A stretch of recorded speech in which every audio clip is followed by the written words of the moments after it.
For centuries, legends whispered of a mystical fairy who only appeared when the sun and moon aligned, a being of ethereal beauty and untold power. The Eclipse Seer fairy, as she was called, was no ordinary creature of magic. She was a celestial guide, a guardian of fate, choosing one person during every eclipse for a mission that could alter destiny itself. No one knew where she came from or where she disappeared to once the eclipse ended. Some believed she was a spirit of the cosmos, others thought she was a forgotten deity watching over the balance of light and shadow. But those who were chosen by her, they never remained the same. This is the story of one such chosen one. Miles Carter had never believed in fairy tales. A 20-year-old astronomy student, he spent most of his time studying celestial events, dismissing myths as nothing more than folklore. But on the evening of a rare total solar eclipse, his skepticism was shattered forever. Standing atop Blackridge Hill with his telescope, he adjusted the lens to capture the moment when the moon would fully obscure the sun. As the world darkened, an unnatural stillness spread through the air. The birds ceased their songs, the wind refused to blow, and even the distant hum of city life seemed to vanish. Then, from the heart of the eclipse, she appeared. A shimmering figure materialized in front of him, bathed in silver and gold light. Her wings, translucent yet radiant, shimmered like a mirage. Her hair flowed like strands of the night sky, filled with stardust, and her eyes, they held the universe within them.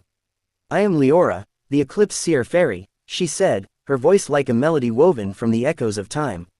"And you, Miles Carter, have been chosen." Miles staggered backward, his heart hammering in his chest.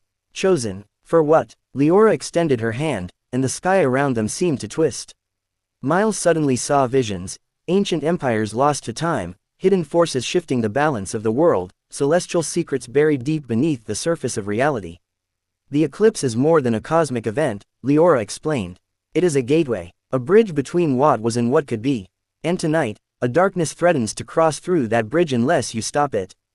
Before Miles could question her further, the earth beneath them trembled.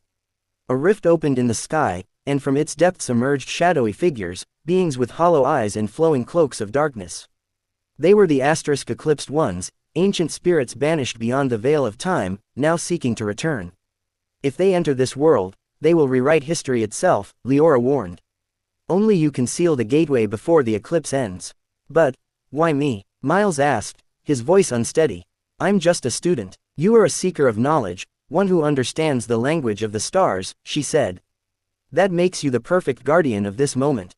With a flick of her wrist, she handed him an orb pulsing with silver light. "This is the celestial seal. Place it at the highest peak before the eclipse fades, and the rift will close forever." Miles hesitated only a moment before gripping the orb tightly and sprinting toward the highest peak of Blackridge Hill. The eclipse was beginning to wane, the sliver of sunlight re-emerging from behind the moon. The eclipsed ones surged forward, their whispers turning into piercing screams. Shadows twisted unnaturally, reaching for Miles as he climbed the jagged rocks. The orb in his hand grew heavier, its energy pulsating in sync with his heartbeat. He could feel the cosmic forces at play, the delicate balance between light and darkness hanging by a thread. As he reached the summit, one of the shadow creatures lunged, nearly knocking him off the edge. Leora appeared in a flash, battling them back with bursts of celestial light. "Now, Miles," she shouted, "seal the gate." Summoning every ounce of strength, Miles slammed the orb into the peak. The ground quaked, and from the core of the mountain, a blinding light erupted. The rift in the sky convulsed, the shadows howling as they were sucked back into the void. And then, silence. The eclipse ended. The sun emerged fully once more, and with it, the Eclipse Seer fairy began to fade. Miles collapsed onto the ground, gasping for breath. He turned to Leora, who now appeared almost translucent, her form dissolving like mist in the morning sun. "You have done well, Miles Carter," she said with a serene smile. "The balance is restored, for now.